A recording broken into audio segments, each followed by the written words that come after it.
अस्सलाम वालेकुम जी। आप में से काफ़ी सारे लोगों ने पूछा है कि स्ट्रेस मैनेजमेंट के लिए क्या करें। स्ट्रेस जो है वो एक ज़िंदगी का समझें कि नागुज़ीर सा हिस्सा है। जो ही कोई चैलेंज होगा, कोई मकसद होगा, कोई ऐसी चीज़ होगी जिसका ना होना हमारे लिए नुकसान होगा या होना हमारे लिए बहुत बड़ा फ़ायदा होगा, तो उसमें हमें स्ट्रेस आएगा। तो सवाल हैं दो कि स्ट्रेस क्यों होता है या स्ट्रेस क्यों आता है। अक्सर लोग इसको मोनस इस्तेमाल करते हैं, अक्सर लोग इसको मुज़क्कर करते हैं, बहरहाल इससे हम आगे चलते हैं। और पहला ये है कि ये इसका सोर्सेज क्या है और दूसरा ये कि इसको मैनेज कैसे करना है। सबसे पहली बात तो ये है कि स्ट्रेस के सोर्सेज क्या हैं। मैं कोई माहिर नफ्सियात तो नहीं हूँ, लेकिन अपनी कॉमन सेंस से या अपनी ऑब्जर्वेशन से मेरा ये अंदाज़ा है कि इसका एक पूरा स्केल है, जिसको अंग्रेज़ी में कहें, एक और मुश्किल थोड़ी सी अंग्रेज़ी में कहें कॉन्टिन्यूम है। तो गोया इसका एक तसलसल है। वो तसलसल क्या है? वो शुरू होती है बात कंसर्न से। कंसर्न को गोया हम कहेंगे तशवीश, कि हमें कोई चीज़ जो है ना वो बॉदर करती है। तो हम कहते हैं कि यार ये ना थोड़ी इसमें कोई मसला है। हालांकि मसला उसमें हो या ना हो, लेकिन हम उसको परसीव या महसूस इस तरह करते हैं। तो बात शुरू होती है जी कंसर्न से। कंसर्न से बात थोड़ी सी ऊपर जाती है तो फिर वरी हो जाता है। अच्छा, वरी क्या चीज़ है? वरी परेशानी है। ये अभी तक बात जो है ना हमारे दिमाग में है, हमारी सोच में है। परेशानी हमेशा सोच में होती है। उसके ऊपर है स्ट्रेस। स्ट्रेस वो है कि जब अब जहन से बात इवन जिस्म तक भी पहुंच गई है। तो जब स्ट्रेस होता है तो उसके कुछ जिस्मानी असरात शुरू हो जाते हैं। बंदा थोड़ा सा इस तरह फिजिट करता है या कोई ना कोई उसको जिस्मानी उसको एक असर शुरू हो जाता है। स्ट्रेस से के थोड़ा ऊपर मेरी नज़र में एंजाइटी है। एंजाइटी तो वैसे अब एक बीमारी भी नफ्सियात में उसको कहा जाएगा। एंजाइटी के ऊपर फिर पैनिक भी है, फिर डिप्रेशन भी है और फिर डिसऑर्डर फिर जो है ना वो बढ़ते जाते हैं। इसके साथ साथ एक लफ्ज़ इस्तेमाल होता है टेंशन का। तो स्ट्रेस और टेंशन एक ही तकरीबन चीज़ हैं और आम इस्तेमाल में भी एक ही तरह होते हैं। तो अब आप इसका लफ्ज़ी मतलब पे जाइए ना, तो ये इसका मतलब है तनाव। तो किसी जंजीर को अगर ज़ोर से खींचे तो उसमें उसके अंदर जो खिंचाव पैदा होता है या तनाव पैदा होता है, उसे स्ट्रेस कहते हैं। टेंशन भी इसी को ही कहते हैं। तो टेंशन का मतलब ये है कि आपके अंदर एक खिंचाव है, आपके अंदर एक तनाव है।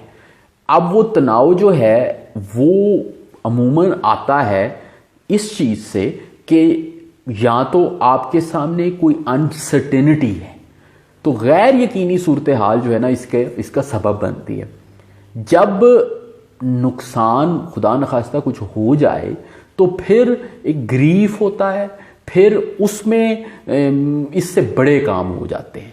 तो अमूमन जो सोर्स है ना इसका मेन मेरी नज़र में वो एक अनसर्टेनिटी, एक गैर यकीनी सूरत हाल है जिसमें आपको लग रहा होता है कि कुछ काम ख़राब होने वाला है। जैसे आजकल जो क्राइसिस है, जो बहरान है, उसमें हम दूसरों के साथ देख रहे हैं कि अक्सर के साथ कोई ना कोई मसला बना हुआ है और हम ये सोच रहे हैं कि हमारे साथ भी वो मसला बन सकता है।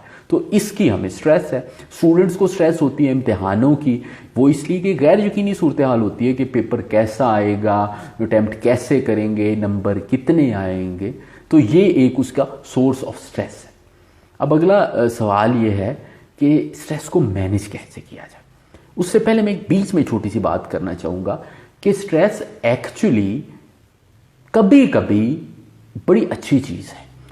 जिस तरह बॉडी के लिए जो पेन का एहसास है, यानी दर्द का एहसास, वो बड़ा ज़रूरी है।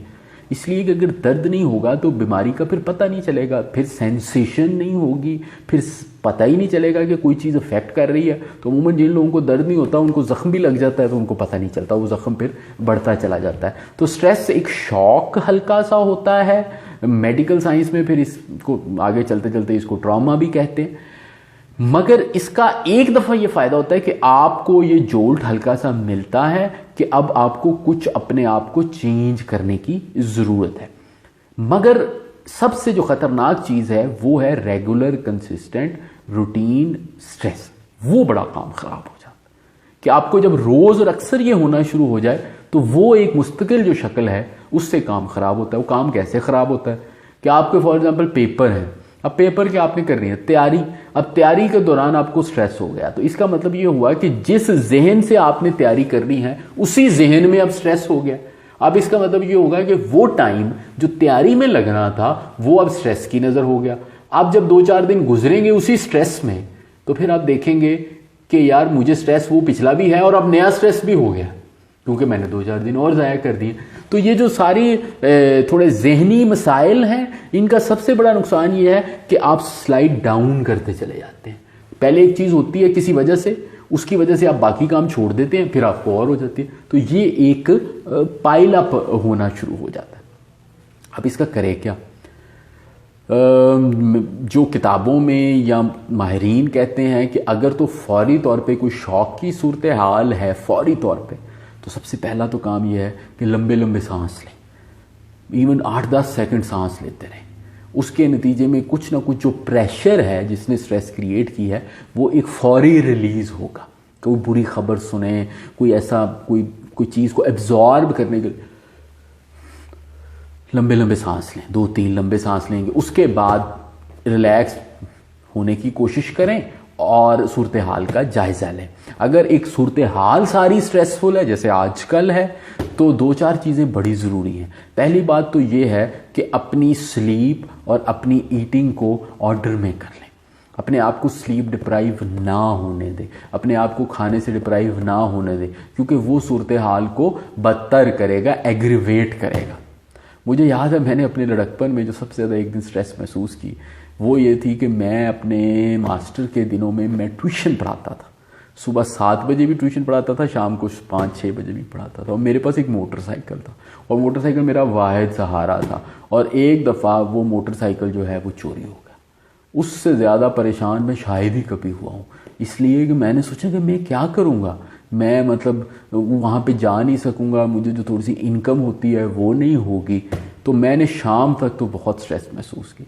शाम को फिर मैंने कहा कि अब जो होना था हो गया, मैं सो गया और सुबह उठ के मैंने डट के नाश्ता किया, बल्कि उससे अच्छा नाश्ता उससे पहले कभी किया ही नहीं था। मैंने हलवा पूड़ी मंगा के खाया। मैंने कहा life has to go on and I am मतलब स्ट्रॉन्गर पर्सन दैन दैट। और जब वो मैं नाश्ता कर रहा था तो मुझे मैसेज मिला, उस वक्त मोबाइल फ़ोन तो नहीं होते थे, बहुत पुरानी बात है, कि जनाब वो पुलिस वाले आए हैं, वो कह रहे हैं आपको मोटरसाइकिल मिल गया, जो मुझे खुशी हुई। खैर, तो आप अपनी स्लीप और ईट को डिसऑर्डर को कम करके उसको ऑर्डर में लें। फिर एक बड़ी ज़रूरी चीज़ ये है कि स्ट्रेस में अपने जो सिंसियर रिलेशंस हैं उनकी तरफ जाएं। सिंसियर रिलेशंस आपके दोस्त अहबाब, आपके स्पाउस, आपके बच्चे हो सकते हैं। देखिए, आइसोलेशन जैसे आजकल भी है, आइसोलेशन हम इस्तेमाल कर रहे हैं लफ्ज़, एक्चुअली जो असल लफ्ज़ है ना वो है सेपरेशन। सेपरेशन एक फ़िज़िकल चीज़ है, आइसोलेशन एक मेरी नज़र में मेंटल चीज़ है। तो आप फिज़िकली लोगों से सेपरेट हों, मेंटली सेपरेट ना हो। तो इस सेपरेशन जो फिज़िकल सेपरेशन है उसमें लोगों के साथ राब्ता रखें, कनेक्शन रखें। इवन अगर इम्तिहानों की टेंशन है तो अब टेंशन को ट्रांसफ़र नहीं आप कर सकते, हल्का सा शेयर कर सकते हैं, थोड़ा कैथारसिस कर सकते हो। तो आप किसी को एक फ़ोन कर लें, लेकिन ये नहीं कि 2 घंटे फ़ोन ही करते रहें। 2-4 मिनट की बात करें, उसकी बात सुने, कोई नया पर्सपेक्टिव होगा, उसके बाद गो लाइफ जो है उसको अपनी रूटीन में ले आएँ। स्ट्रेस में जो सबसे बड़ा नुकसान हम ये करते हैं कि हम अपनी रूटीन को डिस्टर्ब कर देते हैं। रूटीन जो है ना वो एक एंटरटेनमेंट की बड़ी इस्तिलाह है, the show must go on. अगर आप उसी शो के अंदर चले जाएंगे ना तो आपको नए पर्पस मिलते चले जाएंगे। जो मेरी आखिरी बात है कि स्ट्रेस रिलीव करने का सबसे ज़्यादा ज़रूरी तरीका ये है कि आपकी ज़िंदगी में कोई पर्पस हो।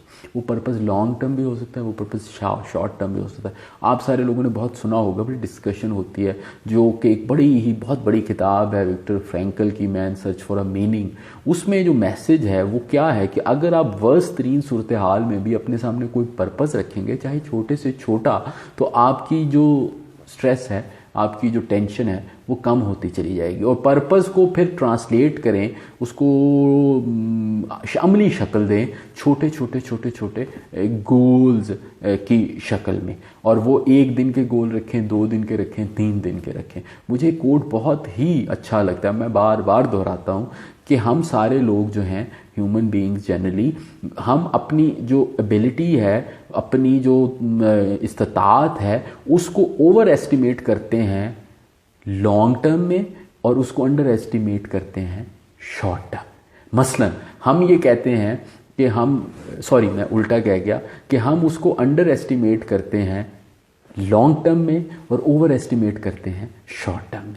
तो होना ये हो, अगर आप ये सोचिए कि आप 2 साल में क्या अचीव कर सकते हैं, तो आपको ये ख्याल आएगा कि आप एक्चुअली जो 2 साल है उसमें बहुत कुछ अचीव कर सकते हैं।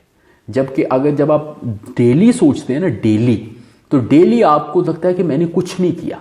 लेकिन अगर आप उसी डेली को, हमें ज़्यादा जो परेशानी होती है ना, वो डेली और वीकली की हो जाती है कि आज हमने कुछ किया नहीं है। तो अगर आप अपने छोटे छोटे माइलस्टोन सेट कर लेंगे तो आप ये देखेंगे कि लोगों को पता ही नहीं चलता है कि 2-2 साल में उन्होंने क्या कर लिया।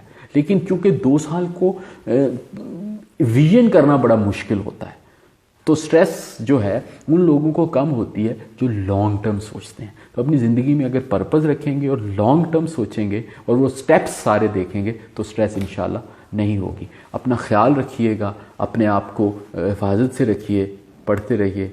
Thank you very much.